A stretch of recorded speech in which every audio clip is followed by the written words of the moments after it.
श्री राम समर्थ. समर्थांनी एक सुंदर असा बोध आपल्यासाठी प्राप्त करून दिलेला आहे. जीवनामध्ये जर तुम्हाला सुख हवं असेल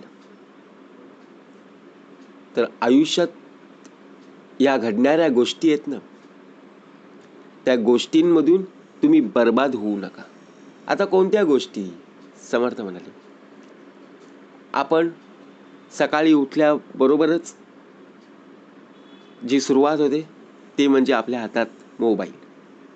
आता मोबाईल हा वाईट नाही आहे, परंतु आपण वेळ कशामध्ये घालवत आहोत.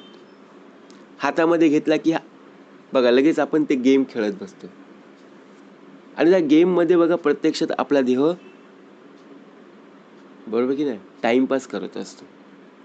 आपल्याला आपले आई वडील म्हणतात, बाळा उठ आणि बघ तयारी कर, आंघोळ कर, देवाचं दर्शन घे, अभ्यासाला बस किंवा इतर कार्य कर. परंतु नाही, आपण सुरुवात बर्बादीपासून करत असतो. कारण काय असतं, आपण वेळ आणि पैसा या दोन्ही गोष्टीकडे पाहत नाही. आता पैसा हे आपले आई वडील कमवत असतात, परंतु वेळ ही आपली चाललेली असते. आपल्या शरीरासाठी असणारा जो व्यायाम आहे तो व्यायाम आपण करत नाहीये. आपले मित्र, आपले मैत्रिणी बघा मैदानामध्ये व्यायाम करण्यासाठी जात असतात, परंतु आपण घरच्या घरीच काय करत असतो, मोबाईल घेऊन त्या बेडवरती बसलेलो असतो. काय कमवलं? काहीच नाही. डोळ्याची पुण्याई घालवली, आपलं शरीर कमजोर बनवलं, कारण का व्यायामच नाहीये. जसं भूक लागल्यावर बघा पोटामध्ये अन्न गेल्याशिवाय तरतरी येत नाही, तसंच जेव्हा उठल्यानंतर बघा प्रत्यक्ष झोपेतून उठल्यानंतर आपल्या शरीराला तंदुरुस्ती मिळण्यासाठी व्यायाम तर हवाच ना. म्हणून समर्थ म्हणाले, ज्या प्रकारे काही लोकांना जुगार खेळण्याचे फार वेड लागलेले आहेत, या देहाचा भाग चालू आहे. जुगारामध्ये पैसे हरवतोय, काय काय लावतोय, सोनं लावतोय, चांदी लावतोय. त्याला माहितीये आज हरलो उद्या जिंकेल, आज हरलो उद्या जिंकेल. बघा प्रत्यक्षपणे असं करता करता झिरोवर आला, शून्यावर आला, तरी काही प्राप्त झालं नाहीये. मग ही सवय का लागली? कशामुळे आपलं आयुष्य बर्बाद होत चाललंय? त्यामुळे आपण संसारामध्ये बघा प्रत्यक्षात आपली संसार उद्ध्वस्त झाली. कारण का? कारण आपल्याला असलेला लोभ. म्हणून विचार करा, माझ्या मित्राने, माझ्या मैत्रिणीने किंवा आजूबाजूच्या शेजारी असणाऱ्या मुलाने किंवा मुलीने एखादा महागडा मोबाईल जरी घेतला, एखादी महागडी वस्तू जरी खरेदी केली, तरी आपण स्वतःहून आपल्या आईवडिलांना ती वस्तू खरेदी करू देऊ नका. आपल्याला वाटतं, आपण सांगतो, आई बाबा माझ्या मित्राने आहे ना, शेजारच्याने ना ही नवीन गाडी खरेदी केली, हे नवीन मोबाईल घेतला, महागडा आहे, आपण त्याच्यापेक्षा नवीन घेऊ. परंतु खरंच त्या गोष्टीची आपल्याला किंमत आहे का? खरंच गरज आहे का? प्रत्यक्षात जर आपण पाहायला गेलो ना, शेवटी आपल्याला ज्या गोष्टीचा उपयोग आहे तीच गोष्ट आपण घेतली पाहिजे. आणि आपण काय करतो की नवीन एखादी वस्तू आपण बघा, एखादा मोबाईल घेतला किंवा एखादे लाऊडस्पीकर आपण घेतो, एखादे टीव्ही घेतो, बरोबर ना. आणि टीव्ही घेत असताना नवीन टीव्ही खरेदी केला, परंतु त्याचा त्रास कोणाला होतो? आजूबाजूच्या लोकांना. टीव्ही घेतला म्हणून नाही, तर आपण त्या टीव्ही लावल्यानंतर त्याचा व्हॉल्यूम, जो आवाज असतो तो आपण वाढवतो.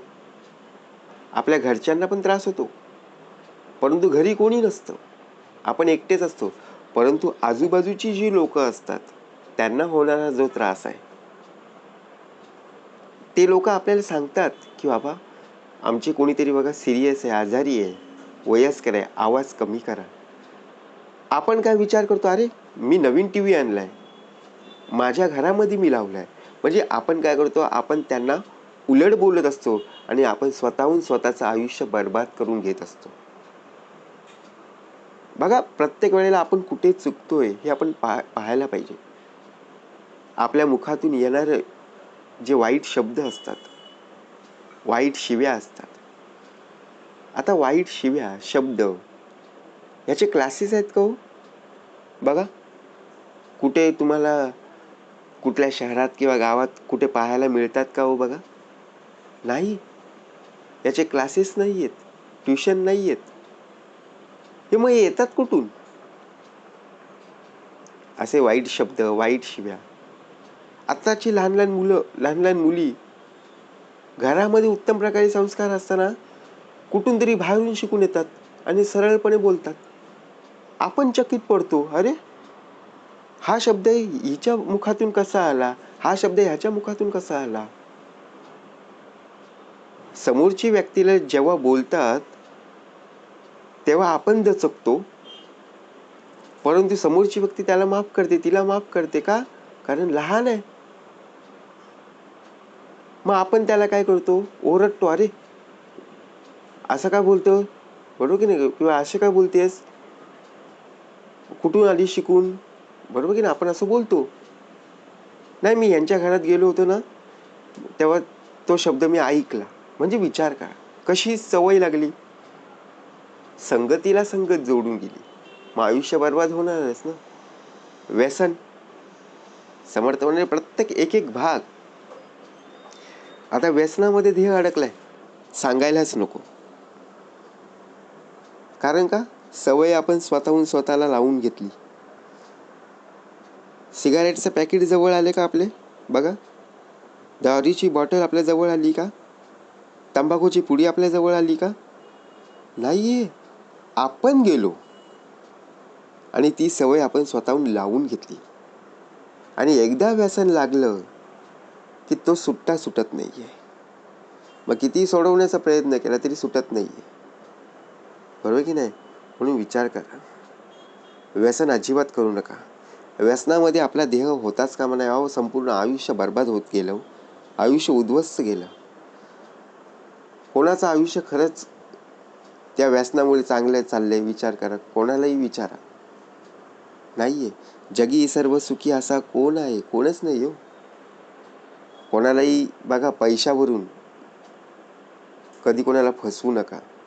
जे आहे ना ते सत्यपणाने बोलत राहा. आणि सर्वात महत्त्वाचं म्हणजे आपल्या हातून कधीही चोरी होता कामा नये. नसेल माझ्याकडे चालेल, परंतु एखाद्याच्या इथून चोरी केली आणि ती वस्तू मिळवली, त्याचा मला आनंद झाला आहे, अजिबात नाही. उलट ती घेतलेली वस्तू तुझ्याकडून बघा प्रत्यक्षात डबल तिबल पद्धतीने तुला त्रास होईल, बरोबर की नाही. म्हणून कुणालाही मानसिक किंवा शारीरिक त्रास देणं पूर्णपणे बंद करा. जर तुमच्यामध्ये बघा वाईट संबंध तुमच्या मित्रपरिवारामध्ये जर पाहायला मिळत असतील तर मित्रत्वाची नाती तोडा, त्या मित्रासोबत जाऊ नका. जर मित्र वाईट मार्गाला असेल तर त्याच्या संगतीला जाऊन तुमचं आयुष्य बर्बाद करू नका. कारण का, मित्र चांगला आहे परंतु कर्माने तो वाईट गेलेला आहे, बरोबर की नाही. म्हणून समर्थ म्हणे, मित्र कोणता, आपला हाच देह, बरोबर की नाही. या देहाचा भाग चालू आहे. म्हणून कधीही तुम्ही दुःखी असाल तर सगळ्यांना दुःख सांगत बसू नका. कारण बघा, डोक्यामध्ये राग एखाद्या गोष्टीवरून येत असतो, मनामध्ये राग येत पाहायला मिळत असतो. परंतु मित्राला दिलेले उसने पैसे आपण मागायला जातो. परंतु विचार करा, जर आपल्याकडे पैसे नसतील आणि आपण जर त्यांना दिले आणि आपल्याला जर नाहीच दिले त्यांनी, तर मग राग येतो. अरे, तुला जेव्हा पैशाची गरज होती तेव्हा मी दिले ना तुला, आता मला पाहिजेत. मग या गोष्टीवरून काय होतं, वाद होत असतं. म्हणून समर्थ म्हणाले, नातेवाईक काय बोलतील यावर लक्ष देऊ नकोस, कारण आयुष्य तुमचं आहे. शेजारी काय बोलले त्याकडे सुद्धा अजिबात लक्ष देऊ नको, कारण हेच ते नातेवाईक, हेच ते शेजारी पाजारी, हेच ते पाहुणे मंडळी खूप कामामध्ये बघा प्रत्यक्षपणे त्रास देत असतात. म्हणून कधीच दुसऱ्यांवर अवलंबून राहू नको, कारण माणसं केव्हा बदलतील, कशी बदलतील हे सांगू शकत नाही. म्हणून तुमच्या गरजा आणि इच्छा कोणत्याही व्यक्तीला बघा, बाहेरची व्यक्ती असो किंवा आतली व्यक्ती असो, त्यांना माहीतच पडता कामा नये. म्हणून आपल्या असणारा जो अहंकार आहे, अभिमान आहे, तो बाजूला सारला पाहिजे. जय जय रघुवीर समर्थ.